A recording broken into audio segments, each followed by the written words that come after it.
Hola, buenos días. Les doy la bienvenida a este nuevo capítulo del programa Memorias del Puerto. Este es un espacio de conversación y de diálogo con personalidades destacadas e intelectuales de la región, precisamente sobre la ciudad de Valparaíso, que realiza la Fundación Piensa en alianza con la Universidad Adolfo Ibáñez.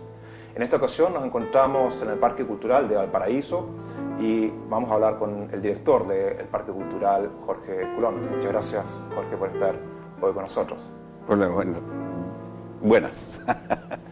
Jorge Culón, probablemente ustedes lo sabrán, es músico del grupo Inti Illimani y actualmente es, ya lo mencioné, el director del Parque Cultural de Valparaíso desde hace un año. Hace 6 meses, exactamente. Perfecto, sí. Medio año. Sí. Jorge, la primera pregunta dice relación con las primeras vinculaciones suyas con el puerto, con Valparaíso. Usted no nació en Valparaíso, creo haber leído bien esa información. Usted nació en el sur de Chile, quizás nos puede contar sobre su lugar de nacimiento, su lugar de origen, de infancia, para posteriormente conectar con Valparaíso. ¿Cuáles son las primeras impresiones o experiencias en Valparaíso? Bueno, yo soy nacido en Temuco, efectivamente. Mi familia por parte madre de la ciudad de Victoria y mi padre de Curacautín. Entonces soy una persona bien ligada a la frontera, digamos, al sur.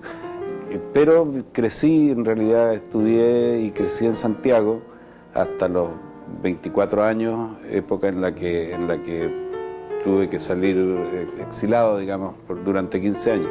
Pero mi experiencia con Valparaíso en la preadolescencia fue muy importante, porque yo viajaba mucho entre Santiago y Victoria, del sur, pero no conocía el mar. Era como ese campesino del poema de Óscar Castro. Y conocí el mar como a los 11 años recién, y lo conocí en Valparaíso. Entonces tiene una impresión muy fuerte porque yo, claro, había leído mucho y había visto muchos cines acerca del mar, pero no tenía la sensación física, que lo que más me impresionó, claro, fue no tanto el mar, que tenía una idea de lo que era, sino el olor del mar. Ese olor a yodo, alga, que después descubrí que no es permanente en Valparaíso, sino que cada tanto aparece. Bueno, ese día que llegué, que conocí el mar, estaba ese olor que me acompañaba después toda la vida. Y después, bueno, lo que pasa es que yo fui muy amigo del Gitano Rodríguez. Y viviendo después 15 años en Italia, maduró en mí la convicción de no volver a Santiago a vivir, sino de vivir cerca del mar precisamente. Y el que me vendió el cuento de Valparaíso fue el Gitano. Gitano que antes que chileno, antes que cualquier cosa era porteño, incluso más que porteño era playa en China. La República Independiente. Sí. Fue el Gitano el primero al que yo le escuché hablar de declarar a Valparaíso Patrimonio de la Humanidad, muchísimo antes que lo pensáramos siquiera. Esta es una ciudad que ha cambiado mucho si comparamos las primeras experiencias de usted en Valparaíso desde los 11 años en adelante y antes y después del periodo de exilio. Bueno, sí, pero a mí me impresiona más, sí, Valparaíso ha cambiado mucho, pero a mí me impresiona muchísimo más el cambio que sufrió Viña del Mar, por ejemplo. Tal vez sea materia de otra conversión. Viña del Mar hoy día es otra ciudad que cuando yo la conocí a los 11 años. Valparaíso conserva afortunadamente mucho de su, bueno, no sé si decir de su encanto, porque hay gente que tiene opiniones respecto de eso, pero para mí sí, de su misterio, de su poesía. Perfecto, me parece interesante este contrapunto de Viña del Mar, y por supuesto también podemos hablar de Viña del Mar versus Valparaíso. Y sí, claro. Efectivamente me da la impresión que no hay que ser un observador demasiado perspicaz para darse cuenta de, claro, que Viña del Mar ha tenido un cambio muy drástico, y en términos comparativos Valparaíso quizás un cambio menor, sin prejuicio, claro, de que en Valparaíso también ha habido cambios, pero que probablemente son menores que los que ha sufrido Viña. Valparaíso, de alguna manera, yo siempre he dicho, lo salvó el olvido. Viña no, Viña fue una ciudad además de inmigración incluso de la gente más pudiente de Valparaíso, que en algún momento se trasladó y Valparaíso fue quedando de alguna manera en el olvido, y eso lo fue salvando además como ciudad patrimonial, curiosamente. Exacto, yo he leído, otras personas dicen que lo que ha salvado parte del patrimonio de Valparaíso es también la pobreza, el olvido y quizás la pobreza. Es que el olvido de alguna manera implica pobreza. Yo tengo bien claro, conozco bien, por ejemplo, la experiencia de Detroit en Estados Unidos, que es una de las ciudades más impresionantes de empobrecimiento, de haber sido una de las ciudades más ricas del mundo, digamos, a la situación que vive hoy. Y claro, y comenzó también con el abandono de parte por una parte, claro, el cambio en la industria automotriz, pero por otra parte también el hecho de que la gente que tenía más recursos se fue de Detroit. Se fue de Detroit y por mucho tiempo en Detroit, por ejemplo, te regalaban una casa en el centro por $1 si tú te comprometías a vivir ahí. Cosas así, bueno, no es un fenómeno nuevo, pero en el caso de Valparaíso, de alguna manera sí salvó una cuestión ambiental. Yo no soy un promotor de la pobreza, todo lo contrario, claro. pero sí de los espacios en el que la gente puede vivir en dimensión humana, digamos. Y Valparaíso, afortunadamente, no sé por cuánto tiempo todavía tiene esa cualidad. Claro, si uno observa ciertos barrios, por ejemplo, el Almendral o el Barrio Puerto, que, claro, a veces es triste ver en el estado en el cual se encuentran ciertos sectores, ciertas calles, ciertos edificios que se están cayendo a pedazos. Bueno, precisamente ahí quizás lo que ha permitido que todavía sigan en pie esos edificios, claro, es esta combinación, ¿no? de claro, olvido y de pobreza. Y de descuido. O sea, ahí ya más que el olvido entra el descuido, una falta de una política, no lo llamaría ni patrimonial siquiera, de una sensibilidad para la ciudad que tenemos. Exacto, y que ojalá se pueda revertir y que en el futuro puedan volver al brillo que tuvieron antes estos edificios y estos barrios, estos sectores, claro, sobre todo en estos dos barrios que son bastante emblemáticos que se encuentran en el plano de la ciudad. Claro. Ahora la gente en los cerros conserva mucho porque esto de tener que bajar y subir, o sea que ir al centro, digamos, implique bajar y subir, de alguna manera conserva este espíritu de barrios. Ese espíritu de barrios se ha conservado sin duda mucho más en los cerros que en el plano. Exacto, ¿no? Y ese es un problema del cual hablan algunos arquitectos, del despoblamiento del plan, ¿no? Y ese es un contrapunto también interesante entre la realidad que se ve en el plan y la realidad de los cerros, donde me da la impresión, y yo no sé cuál ha sido su experiencia, pero donde los cerros mantienen una identidad bastante fuerte, donde las juntas de vecinos son fuertes, son potentes, sí, y donde también hay un cuidado mayor que en el plan Barrio Puerto, Barrio Almendral. Bueno, sí, ese es un tema potente, porque por ejemplo yo veo que toda la situación cuando se habla de Valparaíso abandonado, por ejemplo, a los grafiteros, y quiero distinguir el arte del grafiti del vandalismo grafitero, digamos. Si uno va a los cerros no hay grafiti. O sea, no es la gente que quiere su ciudad, la gente que vive la ciudad, la que la oculta debajo de tinta. Exacto. De tinta de distintos colores. Exacto. Y de mensajes que no se entienden o que no hacen sentido, y que son una dudosa marca de identidad cuando son una muchedumbre al final de marcas, digamos. Exacto, cuando se superponen. Se superponen, ¿no? Claro. Y finalmente... es una forma al final de anonimato, pero de anonimato también un poco canalla, digamos. Y antiestético. Sí. Exacto. Ya vamos a volver a esos temas. Antes quería conversar con usted respecto del año 2003, respecto de la declaratoria por parte de la UNESCO de Valparaíso como ciudad patrimonial de la humanidad. ¿Cómo ve usted esta declaratoria? ¿Es un punto de inflexión? Sí, el problema es que yo participé en la fundación junto a cinco ilustres ciudadanos de la Fundación de Ciudadanos por Valparaíso el año 91-92. Fui presidente durante 4 años de Ciudadanos por Valparaíso, cuando era difícil hablar el tema, porque hasta la gente quería que Valparaíso fuera como Viña, que se fuera lo viejo y se levantaran edificios, ¿no? Era muy complicado, sí. De hecho, yo fui el año 96 candidato a concejal con esta idea, digamos, con esta idea que era muy extraña todavía para la ciudad. Entonces nuestra lucha porque fuera declarada Patrimonio de la Humanidad o porque algunos edificios fueran declarados monumentos nacionales tenía un poco que ver también con la sensibilización de toda la ciudad, digamos, respecto de la ciudad. Y de alguna manera tuvo de bueno la declaratoria de Patrimonio de la Humanidad que llamó la atención, digamos, cambió un poco el punto de vista. Mucha gente empezó a ver en ese momento Valparaíso de otra manera. Pero para mucha gente y también para muchas autoridades, desgraciadamente, fue visto como un freno a sus proyectos, digamos, de reforma de la ciudad. Entonces, el área que se declaró Patrimonio de la Humanidad, de alguna manera ha sido respetado, pero ha sido considerado más bien una especie de prohibición más que una oportunidad. Era la oportunidad de ver a todo Valparaíso como un patrimonio, sino de la UNESCO de Chile por lo menos. Entonces que Valparaíso implicara que fuera, digamos, el que acogiera este sector declarado Patrimonio de la Humanidad de la UNESCO. No se vio así, digamos, se vio como que ahí había que, ya bueno, nos declararon esto de Patrimonio de la Humanidad, dejémoslo, pero el resto hagamos cuantos edificios podamos, digamos. Lo cual no tiene que ver tampoco con una idea antiemprendedores o que Valparaíso tenga que quedarse como es. Mucha gente dice que el patrimonio defiende la pobreza, no es así, digamos. Precisamente en el patrimonio puede haber una oportunidad de riqueza para la ciudad. Exacto.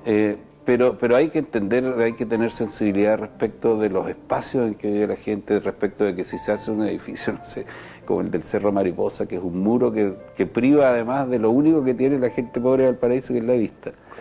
Es un muro que deja todo el Cerro Mariposa detrás, sin la riqueza principal que tienen los porteños. Entonces es un problema de sensibilidad y además porque en el patrimonio realmente está la oportunidad de desarrollo de Valparaíso, en el patrimonio, en la cultura, en el hecho de ser ciudad universitaria, a menos que fuéramos como Hamburgo en que el puerto es municipal, digamos. O sea, la ciudad la propietaria del puerto, entonces todo lo que el puerto deja, lo deja en la ciudad. Y eso ya sería otra historia, que no cambiaría tampoco el valor patrimonial, pero tendríamos otros recursos para enfrentarlo. Y claro, y conecto con el patrimonio con el turismo, ¿no? O sea, en la medida en que se... Claro, pero con un turismo no depredador, digamos. Claro. Un turismo cultural, un turismo que Valparaíso promueva, un turismo inteligente, llamémoslo así. Aunque las inteligencias ya sabemos que son muchas. Y el hecho de que no se haya percibido, que no se entienda que la declaratoria de ciertos sitios o ciertos sectores de Valparaíso como patrimonio cultural de humanidad, el hecho de que no se tome en cuenta como tal, como oportunidad, es responsabilidad de quiénes, es responsabilidad de los vecinos, del municipio, de la gobernación, gobierno regional. Es una responsabilidad compartida, claro. Si uno ve la historia del desarrollo urbano en el mundo, es casi una fatalidad, digamos. No estábamos preparados, no estábamos en un momento de nuestro desarrollo cultural preparados como para tener la sensibilidad de defender Valparaíso, digamos, a fondo. ¿Por qué las ciudades de Europa lo hicieron, digamos? ¿O por qué otras ciudades de América? Porque muchas veces, claro, nos gusta compararnos con Europa y sentirnos un país de la OCDE y todo eso, pero bueno, veamos nuestra realidad en América Latina. Quito, por ejemplo, un ejemplo extraordinario. Cartagena, India, de alguna manera, pero también en lo positivo y en lo negativo, hay que estudiarlo. Y varios así, no sé, Popayán, el barrio antiguo de Bogotá, en fin, hay muchos ejemplos que estudiar. La recuperación del borde fluvial en Argentina, en Buenos Aires, ¿no? Y Puerto Madero. Por ejemplo, el mismo Guayaquil, ahora que han reformado completamente lo que era una de las ciudades más desagradables, entre comillas, de América Latina, ahora una ciudad que ha sido recuperada y reciclada de manera bastante interesante. Pero ¿por qué? No, es culpa de todos, digamos. Yo creo que desde el gobierno, además que la inversión que hay que hacer en patrimonio es alta. No puede ser una inversión municipal. Ahora, tener un municipio que entienda el problema ayuda, pero aun cuando lo entendieran, en Valparaíso desde luego no están los recursos para lo que Valparaíso cuesta, digamos. Cuesta como inversión inicial. Entonces tendría que ser un problema país y podríamos compartirlo además con otras ciudades, ¿no? Tampoco hay esta idea de que solo Valparaíso reciba. Pero tenemos ciudades patrimoniales en distintos sentidos. Valdivia, bueno, todas en alguna medida, digamos, el mismo Coquimbo, Iquique. Son tantas las ciudades en las cuales se debiera invertir en patrimonio porque el patrimonio da identidad y hace a las ciudades interesantes. Ahora, cuando tú la transformas en una escenografía del patrimonio, también es un problema. Claro, porque no podemos transformarnos en no sé, en un Disneylandia como para que vengan los turistas a ver cómo podría haber sido Valparaíso, digamos. Sino que tiene que ser una ciudad viva, que tiene su identidad, su actividad y su propia vida. Las ciudades que tienen vida son interesantes. Por eso es interesante Buenos Aires. Porque no es una maqueta, digamos. Exacto. Claro. No se convierta en una maqueta artificial. Exactamente. Respecto de la preocupación y del cuidado de nuestra ciudad de Valparaíso, hay una entrevista muy interesante que dio usted a fin del año pasado a propósito de las celebraciones de fin de año, ¿no? El año nuevo aquí en Valparaíso, razón por la cual vienen muchas, miles y cientos de miles de personas a la quinta región y específicamente a Valparaíso, también en parte a Viña. Ahí usted hizo una fuerte crítica que me pareció muy interesante, donde usted habla de una suerte de desdoblamiento del visitante que viene a la ciudad, o quizás no todos los visitantes, pero sí muchos o algunos visitantes que vienen a la ciudad, que dicen amar a Valparaíso, dicen querer el puerto y por otro lado se comportan contradiciendo precisamente lo que han dicho, es decir, borrando con el codo lo que han dicho y contribuyendo precisamente a algunos problemas que tiene Valparaíso y que son problemas graves como la sociedad, la basura, los rayados, etc. ¿Nos puede explicar esta idea?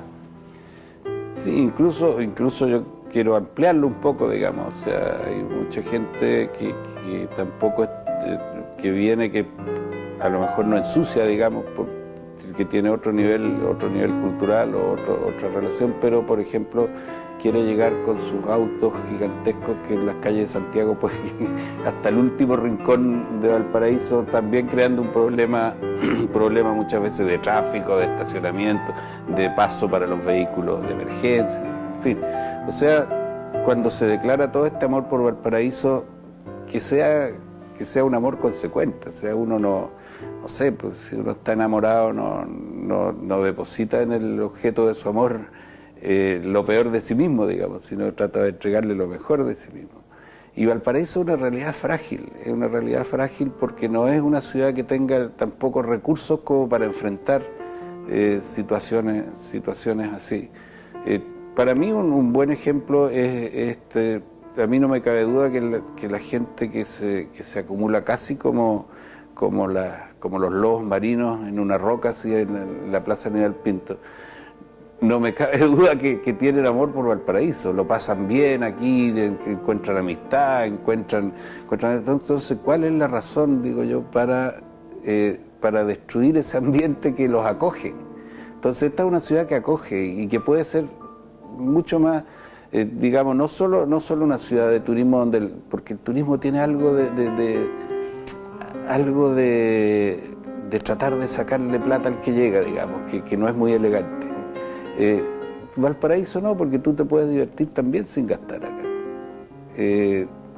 Puedes tener, claro, muchos restaurantes boutique y todo eso, está bien que estén porque dejan recursos también en la ciudad, pero es una ciudad donde un mochilero puede llegar y encuentra donde dormir barato, donde comer barato, encuentra un ambiente entretenido.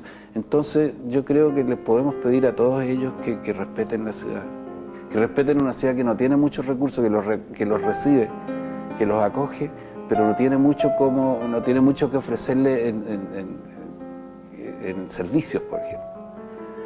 Ahora, ¿cuál es la reflexión? Porque, por ejemplo, todos los años nuevos, y yo lo vivo frente a mi casa, todos los años nuevos se instalan incluso baños químicos en toda la ciudad. y la gente hace sus necesidades al lado del baño químico. ¿Por qué? Yo es una cosa que no me explico. Es una cosa que no me explico y yo tampoco digamos que los chilenos somos así especialmente. Hay una especie de vida tan regulada que aquí como que se desmadran, digamos. Y yo lo he visto, por ejemplo, con los turistas alemanes en Italia. O sea, o los suizos, en fin, que tú en sus ciudades puedes pasar la lengua por el pavimento y tal, y sin embargo llegan a España o a Italia y son unos trogloditas, digamos. Exacto. Ahí tenemos el caso reciente de los turistas alemanes que estaban rayando los carros del metro en Santiago. Por ejemplo, claro, o sea, yo no sé si ellos podrían, ya una ciudad alemana así, Berlín es un poco más cosmopolita en ese sentido, claro, más desordenada, pero yo no sé si podrían hacerlo en Múnich o en Frankfurt, rayar los tranvías, en fin, que son orgullo de ellos, digamos. Y justamente porque son ciudades yo no sé qué pasa, a lo mejor vivimos en una represión constante. Además hay que pensar que Santiago es una extraña ciudad donde la gente trata de escaparse, pero tiene un día se escapa de la ciudad donde vive, de su ciudad, digamos. Entonces, yo creo que ahí ya es un problema sociológico que hay que estudiarlo más a fondo. Ahora, yo no quiero, y sí esa pelea hay que darla, que Valparaíso sea, digamos, la víctima de represiones que tampoco se las hacemos nosotros, digamos. Claro. Bueno, es un mensaje potente, ¿no? Que tenemos que cuidar nuestra ciudad y yo creo que también los que habitamos aquí y los que habitamos acá, sí, porque de eso con la basura, en el caso de la basura hay que decir que los porteños no somos colaborativos para nada en eso. Exacto, eso es algo. Incluso las experiencias que ha venido desgraciadamente todas fracasadas de reciclaje, terminan los tachos estos de colores distintos, pero terminan siendo un depósito de basura y desaparecen los tachos a veces bajo una montaña de bolsas plásticas llenas de desechos. La esquina, no sé, del mismo Cerro Concepción, pleno corazón del patrimonio, están negras de percolado, donde la gente deja la basura, donde los basureros la acumulan además antes de subirla al camión. Y hay un problema cultural grave ahí que solucionar. Sí, y que se vive todos los días, no es la excepción, ¿no? Es diario. Las basura o del micro, realmente son microbasurales en parte, es algo que... Y hablar del problema de las quebradas, que provoca también tragedias como los incendios, en fin. Es un problema cultural que hay que afrontar, pero no con una campaña que dura 2 o 3 meses y después desaparece, digamos. Es una política a largo plazo, claro. Usted mencionó el hecho de que, claro, está instalado de alguna manera en el imaginario colectivo de que Valparaíso es una ciudad en la cual uno se puede permitir hacer aquello que no haría en otro lugar o en el lugar en el cual uno vive o del cual uno viene. Tiene que ver eso también quizás, usted mencionó, claro, la gente de Santiago, la represión en Santiago, o también tenemos obviamente un aire de pésima calidad, sobre todo en los meses de invierno, entonces la gente quiere escapar al aire limpio, al aire fresco. Y tiene que ver eso también con una falta de fiscalización, o va por ahí la cosa o no tanto. Lo que pasa es que la fiscalización y esta solución represiva de los problemas no es una solución. O sea, en ese sentido, yo postulo que en el futuro la política tendrá que irse cada vez más siendo sinónimo de cultura, digamos. Porque gobernar sociedades complejas como son las sociedades actuales no se va a poder hacer con que al final sea un policía por habitante, digamos. Claro. No va a poder ser esa la solución. La solución tiene que ser cultural, pero profundamente cultural. Crear conciencia, ¿no? Crear conciencia, hábitos y sentimientos también. Yo apelo mucho a los sentimientos porque creo que el ser humano se mueve por ellos, digamos, sean los altos sentimientos o los bajos también, claro. Pero bueno, fortalecer lo mejor del ser humano y tratar de enseñarle a dominar sus instintos más bajos. Exacto. Pero esos son programas de largo alcance, porque los cambios políticos pueden ser, basta que hagamos una ley y mañana tenemos otra ley, digamos, y ya podemos meter más gente a la cárcel o sacarla, en fin, lo que sea. pero los cambios culturales toman mucho tiempo y toma mucho tiempo también que los cambios culturales negativos también desaparezcan. Exacto. Exacto. Bueno, me parece que ahí el aporte también del Parque Cultural de Valparaíso, yo lo observé, es un aporte significativo. Yo vi los carteles que ustedes repartieron y que se pegaron en algunas partes de la ciudad.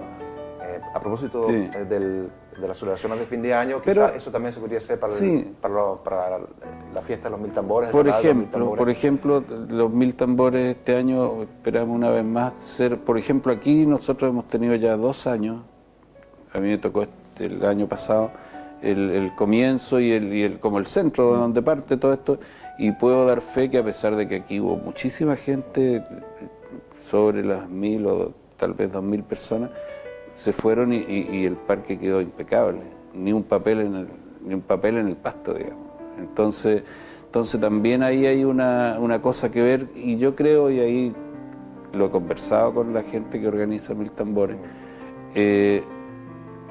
hay que conversar más, porque ellos dicen, bueno, pero a nosotros no nos corresponde lo que le corresponde a la autoridad, y es cierto, pero también los líderes tienen que ser capaces de dar señales, digamos, o sea, convocar a un encuentro que la verdad es que es un encuentro hermoso, digamos, que tiene externalidades,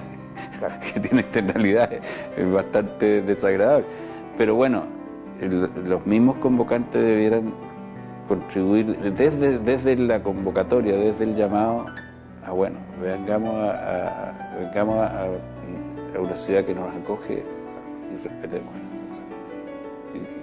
Yo creo que sería un mérito y mucha gente se sentiría orgullosa después de haber visto un espectáculo que además es un encuentro, digamos, que eso es muy importante. No es un espectáculo que haga un productor, es un espectáculo que hace mucha gente a través de todo Chile y se preparan el año entero para hacerlo y todo.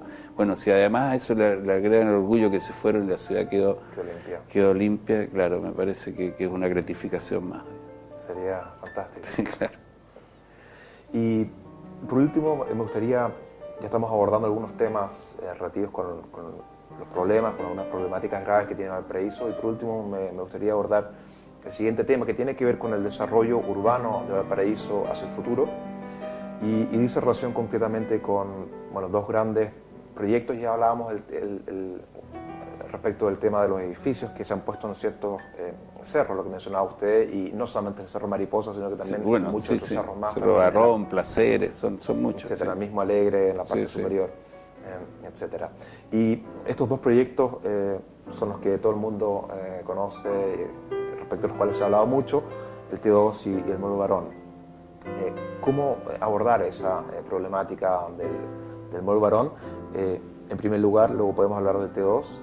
Es el hecho, por ejemplo, de las marejadas del año pasado también un factor que debería llevar a la conclusión, en este caso las autoridades y el gobierno central y el gobierno regional, a concluir que no se debería construir. ¿Cuáles son los factores que inciden en la evaluación de este proyecto? Sí, yo creo que las marejadas han sido de alguna manera han sido como una voz superior, así que ha dicho no lo hagan. Pero no debiera ser es el razonamiento que nos lleve a decidir sobre. O sea, es evidente que el mall va a quedar en una zona de marejadas que el cambio climático no nos hace pensar que van a ser cada vez menores, sino que van a ser cada vez mayores. Y en una zona también de inundación en caso de tsunami, que tampoco para nosotros debiera ser un caso extraño, digamos.